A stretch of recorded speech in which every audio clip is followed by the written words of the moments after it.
Before that time. It's the physics behind, for example, another reactions. question people say The actual change of under mass. the ultimate question about During the profit over the course of the 7 years in which the book was put together.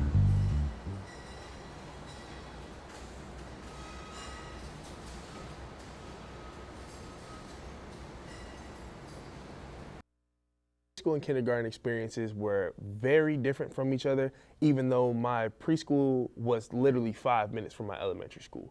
So I was born in Trenton, New Jersey, but my mom was like, I don't want you going to Trenton area public schools. Because at that time, even when you're in elementary school, we had metal detectors at the front door, you know what I'm saying? And it was great that everybody was black, but they treated us like prisoners.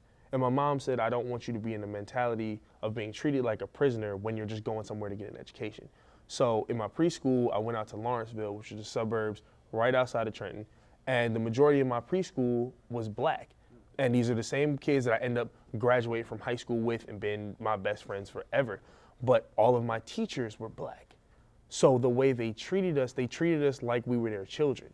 That everybody's mama would come in and had the same disclaimer of, you know, if he acts up, treat him like he's one of your children, and then let me know what he did, and I'll deal with him when I get home.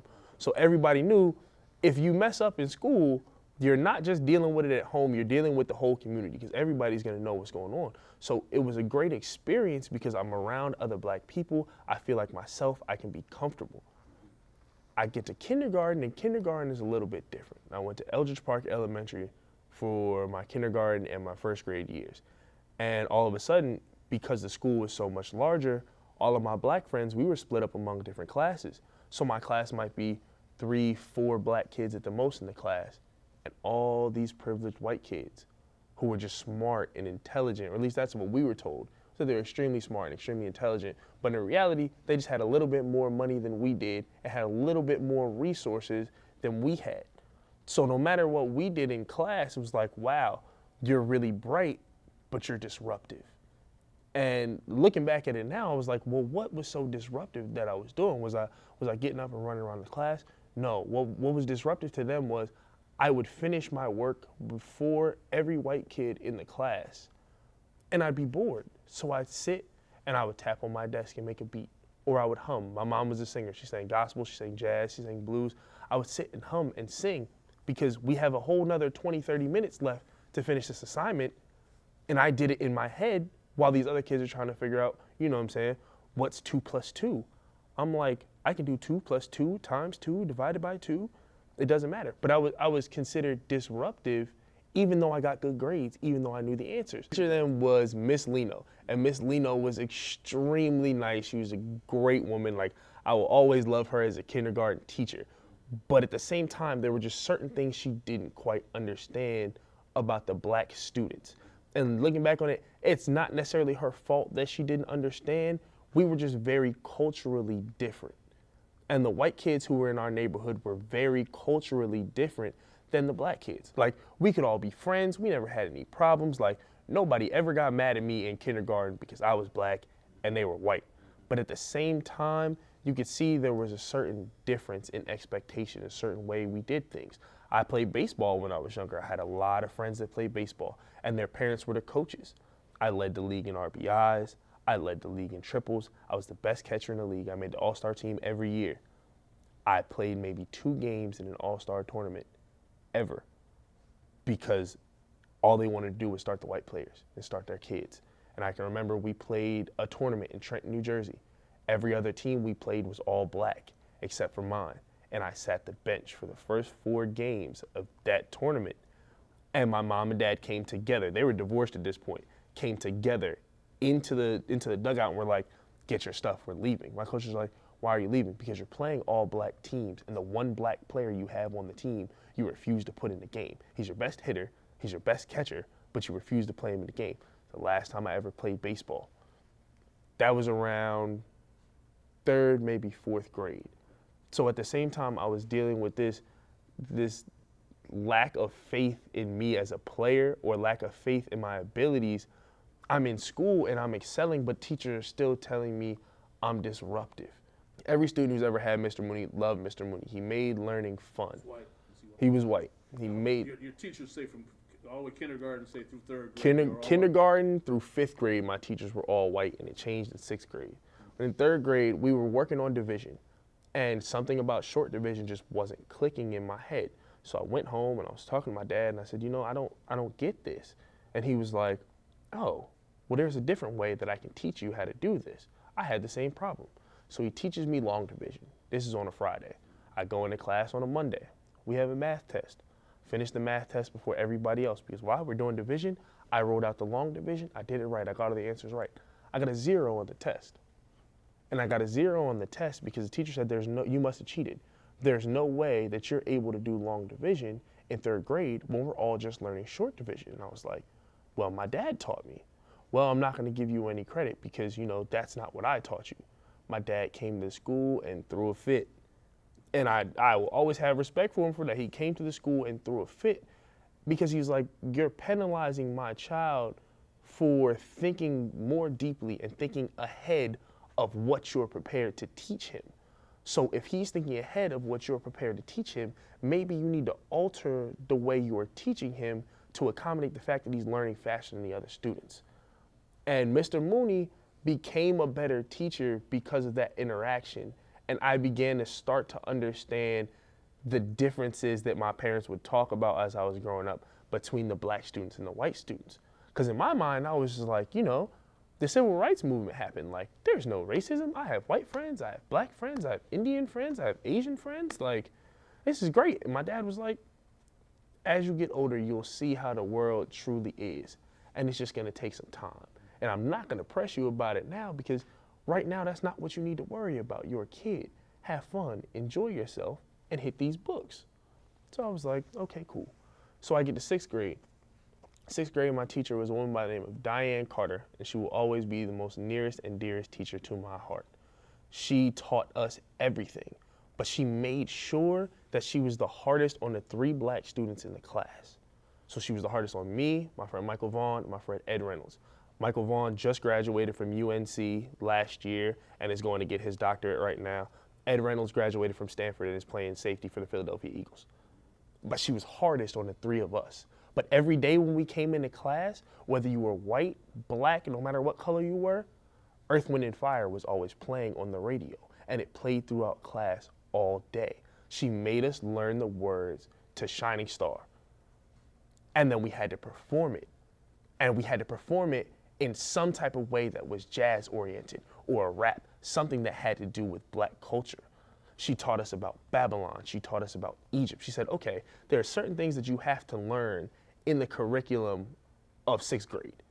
There are certain things you have to learn in history, but I'm gonna teach you more than that because there's more to the story than what they're telling you. So Miss Carter's idea was every year she created what was called the wall, and the wall was made by the students. So the entire hallway, the upstairs of my middle school had these, it was almost like we took paper bags and just opened them up and taped them across everything, these brown paper bags. And we drew black faces and great black people that we had never heard of before and didn't understand why we were drawing them or what that was supposed to mean to us. But at the same time, all these people that you had never heard of that weren't in the textbook, all of a sudden we learned about. And she was like, it may not seem like it means a lot to you now, but one day it'll make sense. And it became a recurring theme for every black educator, between my parents, between my aunts and uncles and my grandmother. That just seemed to be the statement that resonated with me. It's just, you may not understand it now, but in time you will. And I've come to learn now it's a cultural difference. As far as a Eurocentric culture goes, a lot of things is about, I need to know this right now because I need to know this for me so I can get this back for me. And the Afrocentric culture is, I may not understand this right now, but one day it will be vital to me giving back to my community and my people because it's not about me, it's about we. And if we begin to think of our mindset as it's about we and not about me, all of a sudden the world doesn't seem like such an empty, lonely place.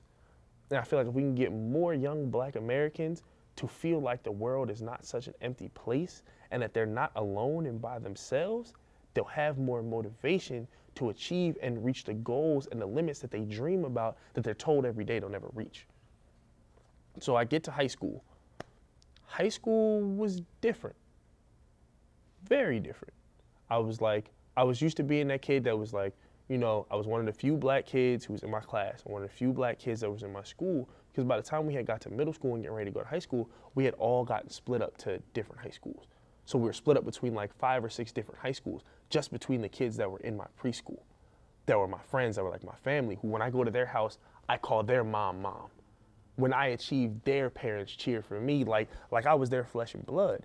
Now I didn't have that so much. So it was like, okay, what can I do to adapt to the culture that I'm in now? And I constantly had teachers that would tell me I think too deeply. And at the time, I was like, I don't understand what you mean, I think too deeply. I'm in an English class. We're reading a book. I thought I'm supposed to go into as deep a thought as I possibly can and think of all the possibilities of what the author might be trying to say. But I get in trouble if I read ahead in the book. I get in trouble if I think too deeply in the book.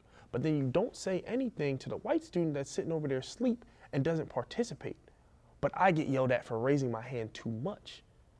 Why are you trying to stifle me? Why are you trying to hold me back? And I was like, maybe it's just one teacher, but it wasn't just one teacher. It was every teacher that was in a subject outside of a STEM subject. My chemistry teacher, Mr. Schlenker, encouraged me all the time. Mr. Monahan, who was my drafting and design teacher, complimented me and encouraged me all the time. Because he's like, you know what? This is hard, concrete stuff. You don't have to think deeply about it. It's, can you just get the answer? Good job, you're achieving. But when it came to English, I was kept out of the honors program my sophomore and my junior year because I was told I think too deeply and didn't have the focus to fully comprehend an honors English class. I got to humanities my senior year because I refused to let them keep me out of the honors program anymore and got an A without ever having to try. So I'm like, what were you actually trying to say to me? Is, maybe you can achieve all these things, but you're making the white kids in the class feel bad because you don't have to put in as much effort, but you just get it, and it clicks more to you. So I was like, something about this doesn't feel right. Maybe if I go to an Ivy League school where everybody's gonna look different, I'll go to Dartmouth College. I'll go up to New Hampshire. Everybody's different up here. There's no stereotypes. Everybody will understand. Everybody's trying to achieve. And it just wasn't the case. To sit down and try to talk to someone I hang out with every day who's one of my good friends and him say, I don't know what Sunday dinner is like. What are collard greens? I don't know what that is. Or if something would happen, why are you angry? Are you angry because you're black? No, I'm not angry because I'm black. I'm angry because whatever you just said was an extremely ignorant statement that made me upset. Teachers would say ignorant things just like, oh, there's no way you could have gotten a grade this good on the test because you didn't write down enough. You didn't show your work enough. And I was like, I got to this step and I did the rest of it in my head so fast. I was like, cool, I know this. Well, you must have cheated. Why? Why is it inconceivable that the kid that sat next to me who took 3 hours to write out everything clearly did all the work and I finished an hour before him and got a better grade than him, but clearly I cheated. Something was wrong. Something didn't feel right. And for the longest, I was sitting there like, I can't leave. It's an Ivy League school. It's a great opportunity. People will look at me differently and look at me some type of way if I don't stay. But that just doesn't feel right. And as a spiritual being, if it doesn't sit right in your spirit, you can't bring yourself to do it. Like, no matter how much it's a good environment, we're out here, we're away from the city, we're in the mountains, whoever I wanted to know on campus, I knew. Whatever I wanted to do on campus, I did. Why? Because everybody wanted to say, I have a real black friend. That was their favorite line. You're my first or you're my only real black friend. Why am I your only real black friend? Well, you have dreadlocks and you have tattoos and you know what I'm saying? You came from Trenton. You're not like these other kids out here who, went to private school. You went to public school. So what you're telling me is because of my hairstyle or because of my artistic expression or because of the school I went to, that makes me a real black person, as opposed to someone who's the same color as me, whose parents taught him the same way I was taught. He might have just went to a different school or prefers to wear his hair a different way, and that makes him less of a real black friend than I am. I'm like, where did all these divisions come from? Especially when the school is only 2% black and the state is only 4% black. We have a football team of 126 guys and 4 players are black. And yet I'm the real black friend. I don't really want to be friends with them. You know, I can count the number of black people that came to my house on one hand. I'm sitting here hearing stuff like this, like, does this not sound racist to you coming out? You know, maybe I'm wrong thinking that this is racist. You really just don't mean it. So I was like, okay, I'll go spend Easter with my roommate. My roommate, Max Kingsley, love him to death. 6'5", 280-pound redneck from Massachusetts. Our room, he had 2 shotguns in the armory on campus. Our room used to have Marine flags and American flags all around it. He had dip tobacco spitters everywhere. That was just him. But he was a genuine friend. And I went home and his parents were nice to me, but his mom used to slide in all these little slick comments when we were at the dinner table. Well, when are you gonna cut your hair? You know, that doesn't look very professional. That doesn't look very good. And, you know, I don't understand why you have those tattoos. And I'm like, you know, it's just, I'm not a good artist, but that's how I express myself. You know, I let my tattoo artist do what my tattoo artist is going to do. I give him an idea and let him run with it creatively because it's not a skill that I possess. And then she got on the subject of Kwanzaa. And growing up in my mom's house, we celebrated Christmas, and I had a lot of Jewish friends, so I'd go get the free latkes for, you know what I'm saying, for Hanukkah. But Kwanzaa was a big thing for us because it was about community. It took every ounce of strength in my body not to cuss out my friend's mother. Because I was like, you know, I was raised respectfully by my mother, so I can't do this. But in my mind, I was saying some choice things to her like, why? Because it doesn't celebrate your white Catholic Jesus, it's automatically wrong. So at this point, I'm like, you know, this isn't the place for me. I've spent a year here, I'm going into my 2nd year here, and something doesn't feel right. And my mom's a minister, so in my mind, I was going through, you know, what could God be trying to tell me right now? And the only thought that came to my mind was come out from among them.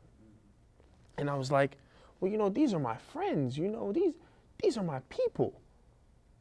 Come out from among them so you can see who your people actually are. So I applied to a few different schools. 2 of my older cousins went to West Virginia and graduated. They loved it. I had gone down and visited. Gonna apply to West Virginia. Might go there and be an engineer. Gonna apply to LSU. My dad lives in Baton Rouge. I'll go down there. No. I'll apply to Howard and Morehouse. I'll appease my mom. She went to Bennett. She wants me to go to HBCU. She lives in PG County now. So I'm like, okay. You know, it's a hop, skip, and a jump from home. Come down, visit. It's in the middle of my semester at Dartmouth, so I took the weekend off to come down and visit Howard. And I got here and I walked in the Crampton Auditorium and the band walks in and starts playing. And all of a sudden, everybody just kind of starts to get going. It didn't matter what they were playing. Everybody was feeling it. And then after the band goes off, they show this presentation about the history of Howard University. And I'm like, wow, these are black people I've never heard of before, doing things that I didn't think we were capable of doing because I was never shown an example of us doing that, other than the people that my mom knew. My mom was great friends in college with Ron McNair, who was the astronaut who passed away in a shuttle explosion. But she used to tell me about him all the time because he was one of her best friends. She made me read his book when I was 7, 8 years old. And all of a sudden, all these people who look like him, who are doing great things, are on the screen. And I look around the room and I'm surrounded by people that look like me, that are just as interested and just as enthralled with this presentation as I am. And I'm like, you know, maybe there's something to this HBCU thing. Let me go check out the campus. And I can remember walking out of Crampton Auditorium and walking past the Theater Arts Building and Fine Arts and being on the yard. And I look around and there's just intelligent, beautiful black people as far as the eye can see, getting along, going to class, hanging out in between class, just living life. In my mind, I was like, if I go to an HBCU, this is gonna be like all the kids in my high school that didn't actually want to go to college or didn't actually seem like they wanted to achieve everything. And they're not gonna be doing anything. And then I got there and I'm like, these guys are all more motivated than I am. I need to go here. I need to step my game up. And I was like, okay, there's gotta be one more factor that gets me to go here. I was like, you know, it has great history. It seems to have a great environment. And I looked around and was like, I've never seen this many beautiful black women in one place at one time. And my mom was like, I told you that there were places like this and that you wouldn't understand it when you were younger, but at some point you would. And I was like, I don't need to look for Becky and Susie when I have a campus full of queens right here who are trying to achieve just as much, if not more than I am. How can I go anywhere else? My mom said, you sure you don't want to check out any other schools? No. I said, no, Mom, I'm home. Like there's nowhere else I can go. I'm home. And so now I've been at Howard. I've gone through a few different majors. I started off as a sports medicine major. Like, yeah, football is what I do. You know, this is what I'll stick to. You know, I had some knee injuries. I'll help other people out who are injured. This is cool, but I'm not really challenging myself. This is just stuff I do for fun, you know? Public health. My mom's in public health. You know, maybe I'll go into that. Public health's pretty cool. I can help people with this. What's this aspect of mental health? And that's where everything started for me, is I got to this aspect of mental health, and everything I was learning, I was like, this could be a more effective way to teach young black people. This could be a more effective way to teach young black people. Maybe I should take a psychology class. And I took Intro to Psychology with Dr. Harrell, and it changed my life. Cause I sat there and he was like, yes, this is an Intro to Psychology course, but you may get it confused with an African American Studies course, because I'm going to show you not only the contributions of the major white names in psychology, but how it has affected black people and what we can do to help ourselves. Because sitting here waiting and depending on somebody else to help us isn't gonna get us anywhere. God helps those who help themselves. So I'm just gonna sit back and wait and say, you know, maybe the white man will throw me a bone, or maybe the white man will help me out of my situation. I'm gonna be waiting an awfully long time. People have been waiting a few hundred years. So what makes me think like I'll be sitting here waiting and something's gonna get done? So we started to talk about the concept of the dark continent. And I had heard about this, but I had never had it explained from the perspective of a black psychologist. And what he taught me was, although Africa's been labeled a dark continent, look at all of these wonderful things that were happening and being created in all 55 of these countries long before colonization. It was the light of the world. And yet now it's labeled a dark continent. Why is that? And I was like, you know what? That makes a lot of sense. What other classes can I take about this? Find classes like race and racism, psychology and the black experience, developmental psychology, taught by Dr. Carmen Moten, who works at the National Institutes of Health. Phenomenal professor. I wrote about 7 pages worth of notes in every one of her classes. You sit there and you basically don't stop writing. But she explains it so eloquently and so well that when you leave the class, all you want to do is go home and read more about what she's teaching you. And as I look around the psychology department at Howard, all of the professors are like that. It's like a family. They give the same disclaimer every time. They're like, this class will be challenging, but my objective is not for you to fail this class or for you to do poorly. My objective is for you to challenge yourself to achieve as highly as you can in this class, and trust that I will teach you everything I possibly can about this subject and everything I can about yourself, so that way you can go on and develop into the person that you want to be. And that's what I feel like we need to give to young black children in America.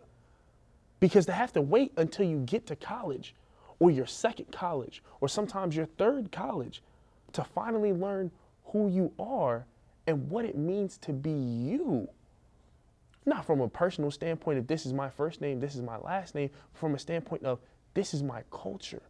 And this is how it can flourish again. And this is how it can continue to thrive.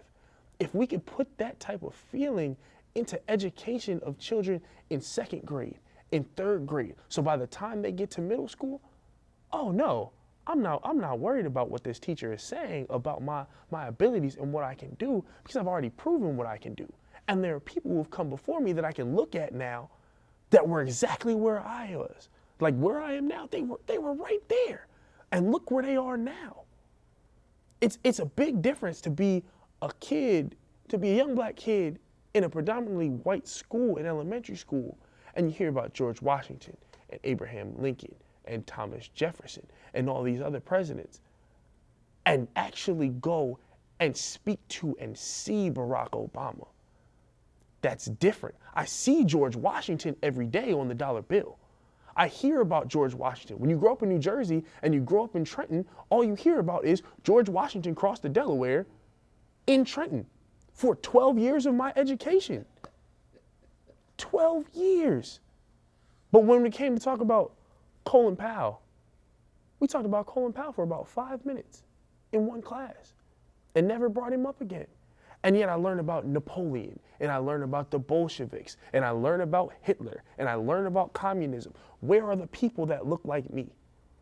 Where are the people that would inspire me to go do great things? Because according to you, everybody that's done something great doesn't look like me. So why would I have any inspiration to try to be great if nobody who looks like me before me has been great? But if we can show young black children at the age of 8, 9, 10, or even before that, it can start in preschool.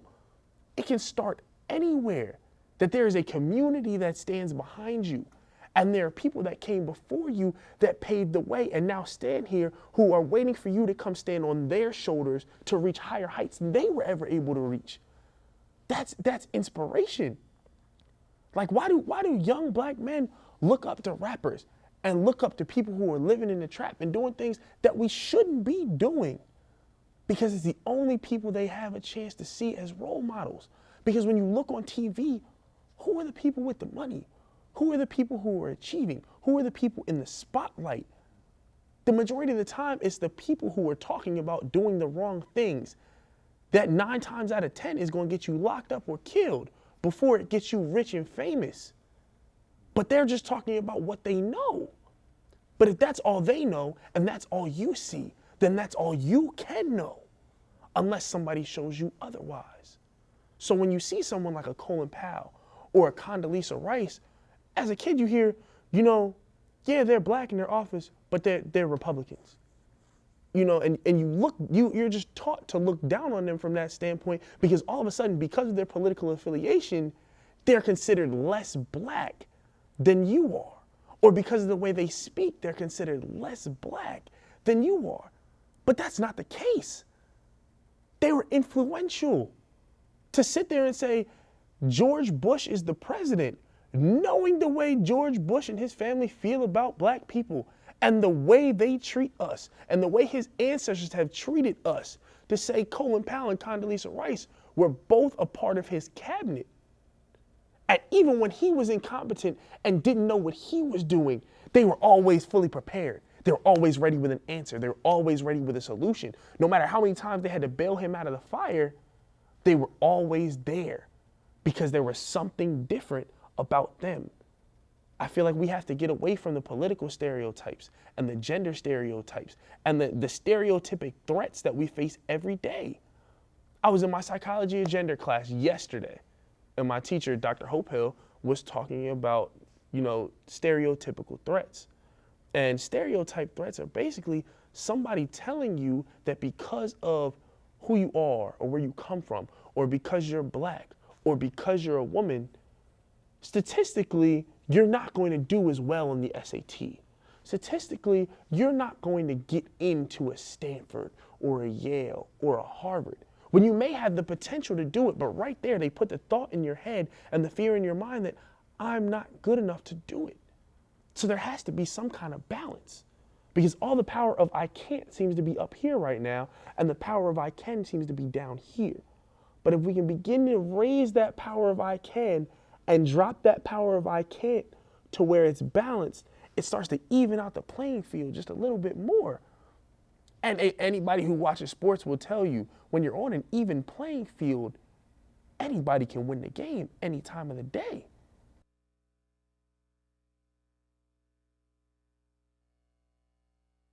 Hit it, hit it, hit it.